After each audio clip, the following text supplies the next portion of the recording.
Olá, meus amigos. Essa é uma iniciativa da DED. Quando nós, por alguns momentos, saímos das nossas preocupações mais cotidianas e nos entregando a Deus, relembramos toda a consolação que a bendita doutrina traz a cada um de nós. Hoje nós vamos falar de um texto que para este momento é ainda mais especial. Ele está nesse livro interessantíssimo chamado Alma e Coração. Chico Xavier, mais uma vez, por esse nosso mentor maravilhoso, por Emmanuel. O nome do texto é Acontece o Melhor.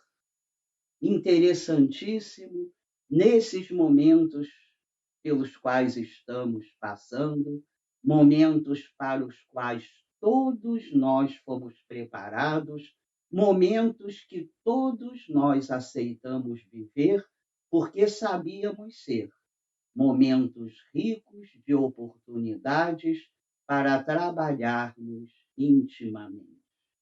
Estamos ainda todos fechados para que possamos nos abrir para um novo modo de sentir e de entender.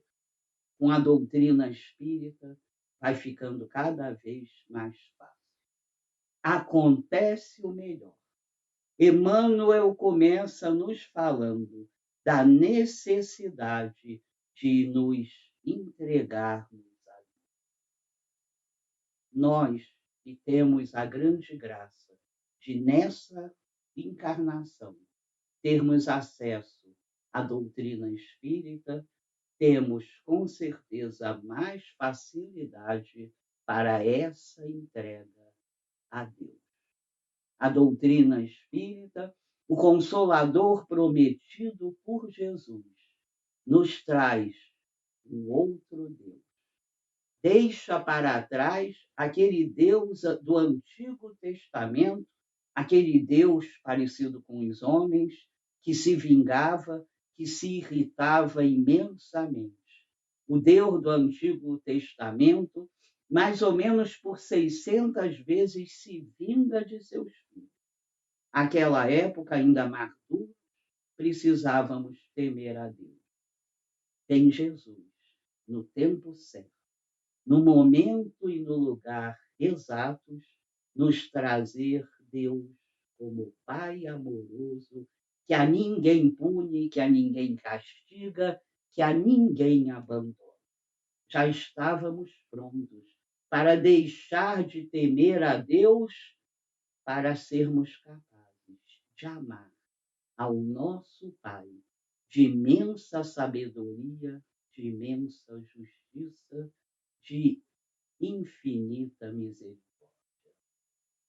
Acontece o melhor. A doutrina espírita vem matar a morte, mostrar a cada um de nós seguidas vezes de que, uma vez criados por Deus, jamais deixaremos de existir. Que nossos amores que partem antes de nós continuam existindo, continuam nos amando e que um dia todos nos reencontraremos normalmente, eles e nós, numa situação melhor. A doutrina espírita vem reafirmar o mecanismo misericordioso das vidas sucessivas. Sabemos agora de onde viemos, para onde vamos e sabemos o que viemos fazer aqui. Viemos a cada dia, nas nossas pequenas e grandes escolhas, trabalhar o nosso íntimo, quebrar os nossos corações ainda tão endurecidos, fazendo com que se tornem a cada momento corações compassivos. No nosso próximo regresso espiritual, mais uma vez, teremos um encontro conosco mesmo, com a nossa consciência. Muitas vezes, apenas nesses momentos, nós nos encontramos realmente, Muitas vezes só temos consciência nesses momentos em que as distrações mundanas são absolutamente negadas. Nesse momento, sabemos o quanto caminhamos e, especialmente, o quanto precisamos caminhar. O que vai nos dar esse índice é o cumprimento das leis morais, inscritas, segundo a questão 621 do Livro dos Espíritos, nas nossas consciências, só que no momento ainda abafadas por camadas e camadas de orgulho e egoísmo. Para isso viemos aqui tantas vezes, para quebrar essas camadas mais grosseiras, para que as leis morais possam subir à nossa consciência, para que possamos nos aformosear a ela. Acontece o melhor. É essa nossa distância do que a doutrina nos ensina, é essa nossa distância das leis morais que muitas vezes nos impede de ver que sempre acontece o melhor. Deus não erra, Deus não improvisa, os seus desígnios são sempre desígnios de amor, de sabedoria, que nos fazem progredir, apesar de muitas vezes termos tanta dificuldade. Emmanuel, então, nos diz da necessária entrega a Deus. Ele faz uma divisão sobre essa entrega. A entrega a Deus seria cumprir nossos deveres e aceitar. Praticar a aceitação.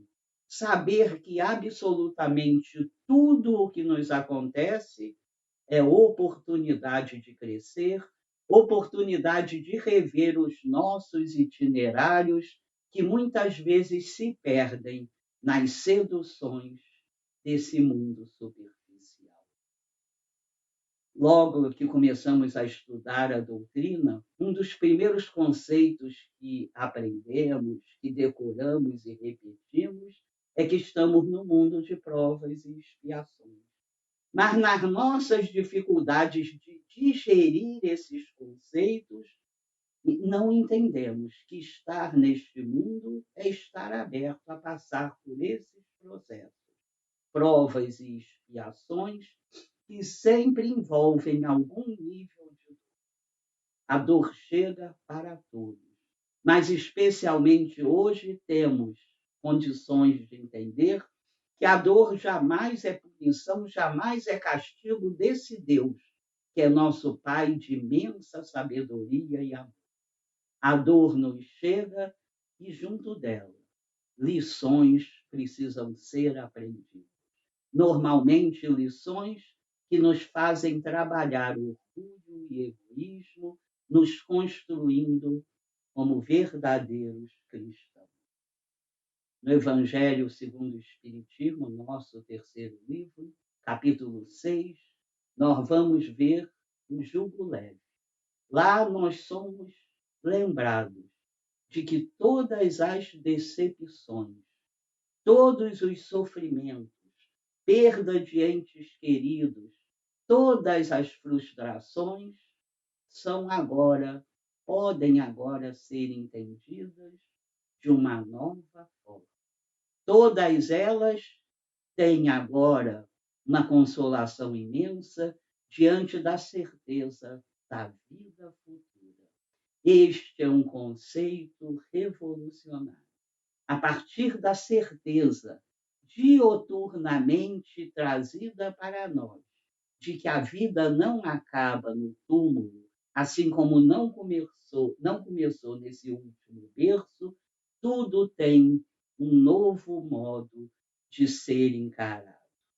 Estamos agora mais fortes, estamos agora na condição de nos comportar como alunos que se sabem incompletos, imperfeitos, que se sabem com a necessidade de aprender.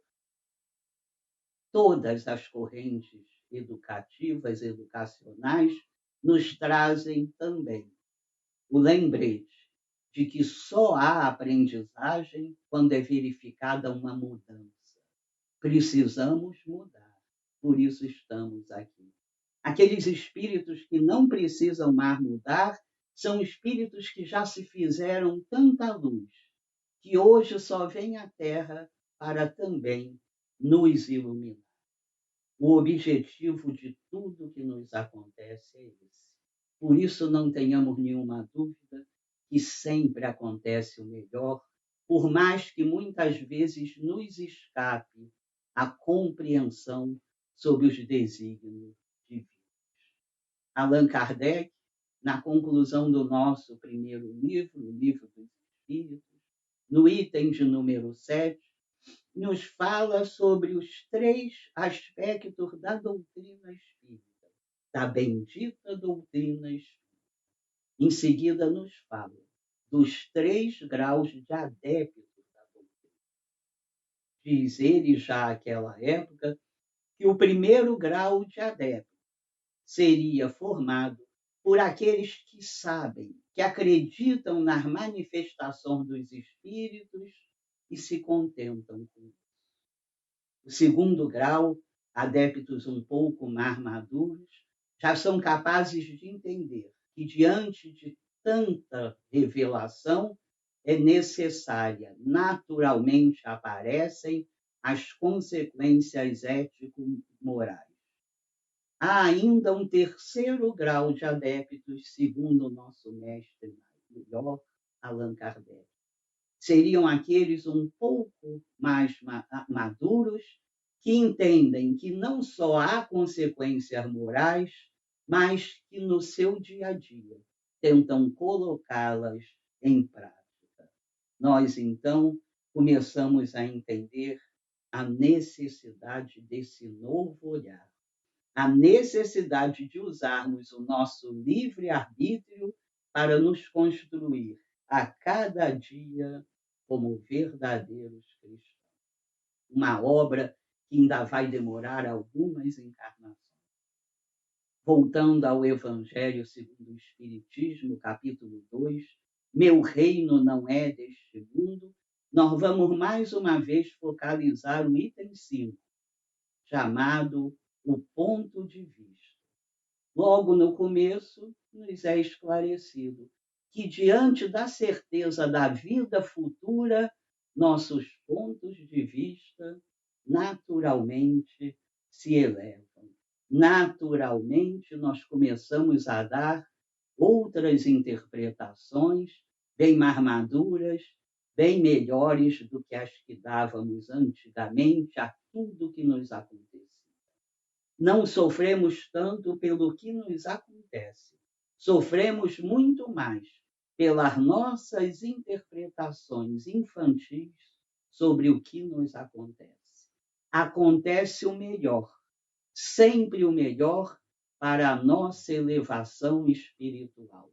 Sempre acontece o melhor, tudo o que nos acontece faz parte desse grande projeto de nosso Pai, desse Deus amoroso, que nos vê não como obras imperfeitas, mas como obras inacabadas. Nós precisamos, então, elevar os nossos pontos de vista, saber que a nossa dificuldade maior está nos nossos pensamentos e nos nossos sentimentos. Sabemos todos, desde lá da questão 621 do Livro dos Espíritos, que as leis morais, as leis divinas ou de Deus, imutáveis e eternas como nosso Pai, precisam estar no nosso dia a dia. É o nosso afastamento dessas leis morais que nos traz infelicidade, que nos traz conflitos e que nos traz muitas vezes a dificuldade de entender que acontece. Nós então começamos a pensar sobre isso e começamos a entender a necessidade de fazermos esforços sinceros para a nossa melhoria, para a tal da reforma íntima, tão falada e tão pouco praticada. Na Grécia Antiga, aqueles grandes comerciantes não só na Grécia Antiga, mas como todo aquele Império Romano, que à época era imenso, aqueles grandes comerciantes se uniam ao Império Romano e mudavam para Roma. Compravam grandes porções de terra, mandavam fazer casas imensas, onde a ostentação vivia, e preocupados em apagar o seu passado, nada nobre, encomendavam àqueles artesãos locais grandes esculturas que deveriam ser colocadas nos jardins para que o povo pudesse ver, para ter a certeza da grandeza daquela família. Os poucos artesãos, como sempre muito explorados, não podiam rejeitar nenhuma obra. Com aquele acúmulo de obras, elas naturalmente começaram a sair com uma série de imperfeições. Descobriram uma estratégia. Usavam cera de abelha para cobrir aquelas imperfeições e poderem entregar aquela encomenda. As obras colocadas nos jardins, sob o sol inclemente dos verões daquela região, naturalmente, pelo calor, iam derretendo e as imperfeições começavam a aparecer. Aqueles comerciantes, então, devolviam as obras e tinham um pedido, que elas fossem feitas agora sinceras. Daí surge a palavra sincera, a palavra sinceridade. Sem cera, sem tentar disfarçar as imperfeições que todos temos. Esse é um exercício de humildade tão necessário a todos nós que já entendemos a necessidade de evoluir.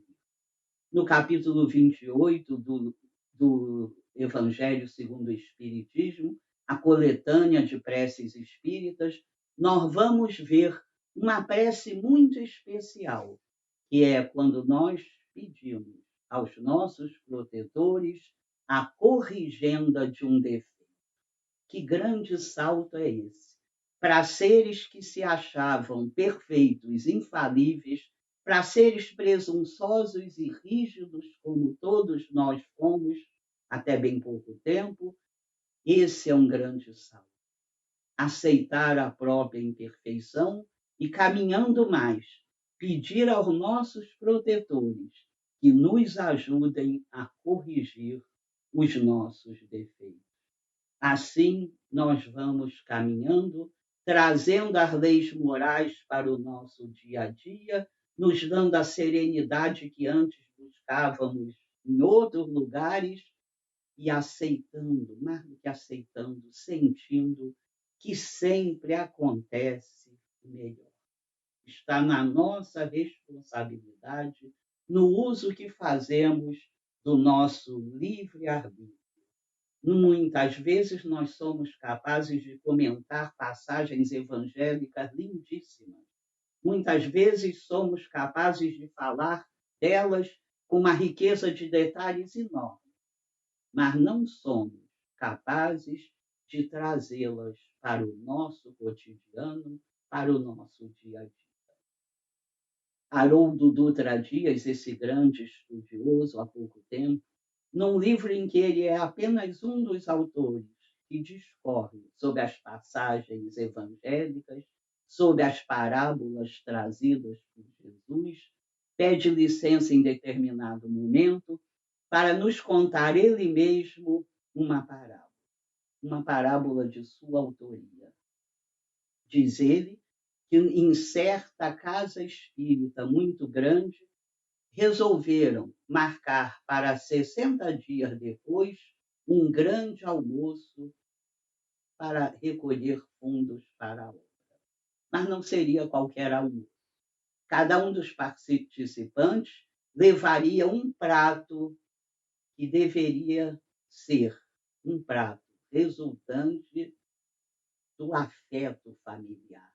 Um prato que contasse a história de união, de superação que todas as famílias Cada uma das famílias presentearia as outras com esse prato que deveria ser muito bonito, muito bem feito, muito bem cuidado. Chegado o dia, nenhum dos trabalhadores faltou. Chegavam com mais 3 ou 4 pessoas de sua família, com pratos cheirosíssimos, bonitos, com pratos afetivamente doados à obra. Foram colocados numa grande mesa, num grande pátio, e as famílias, após colocarem os pratos ali, sentavam em pequenas mesas ao redor. Conversaram, confraternizaram durante o tempo, e depois, chamados por uma campainha, foram até aquela mesa e, em volta dela, fizeram um passeio em que olhavam, em que sentiam cada uma daquelas comidas que simbolizavam muito mais do que quitutes. Simbolizavam o amor e o afeto de cada um daqueles. Para surpresa do dirigente do almoço, após aquele passeio demorado, um a um daqueles participantes saiu, foi embora, sem que nenhum deles tocasse a comida. Moral da história, nos conta Haroldo Dutra, fazemos muitas vezes isso com o banquete maravilhoso que nos foi servido há tanto tempo pelos Espíritos. Não façamos mais. Passemos a nos alimentar desse banquete maravilhoso que cura todas as nossas chagas morais, que cura as nossas dificuldades de amar e de ser amado. Nos alimentemos. Diz Haroldo Dutra, não faça como o garçom que apenas serve. Alimente-se primeiro. Digira, faça a digestão de todo esse banquete que veio a nós por bondade imensa de Deus, guiados sempre pelo amor que nunca nos abandona. Acontece o melhor. Haroldo continua dizendo para lembrarmos que não nos adianta fazer ou ouvir palestras, fazer trabalhos voluntários, trabalhar em algum departamento de uma casa espírita se não entendermos que tudo isso é apenas preparação. Preparação para um passo além, um passo que precisa ser dado. A digestão disso tudo, reformando os nossos sentimentos e os nossos pensamentos. Todo o mal que há na Terra nasce sempre de pensamentos e sentimentos que ainda não se cristianizaram. Pensamentos e sentimentos que ainda estão distraídos de tudo o que nos chega. Vamos desistir. Vamos desistir da roupa velha do preconceito. Vamos desistir da necessidade de discriminar ou de competir. Vamos decidir vestir a camisa da bondade, vestir a calça da alegria cristã, calçar o sapato que nos leva sempre àqueles que sofrem mais. Vamos vestir as vestes nupciais que precisam ser tecidas no nosso íntimo, no nosso coração. Vamos lembrar a cada dia que acontece o melhor, que Deus não erra, que Deus não improvisa, que Deus nos ama sem nenhuma condição, que nos guia há tanto tempo e nos guiará ainda, porque é seu desejo que todas as criaturas cheguem à perfeição relativa.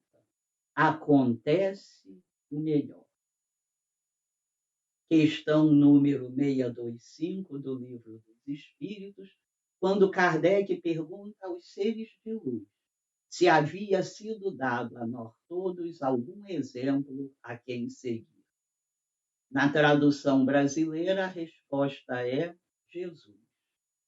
Mas nos originais, em francês, a resposta é muito mais profunda. A resposta original é: vide Jesus, veja Jesus. Ver Jesus nos convoca a uma ação.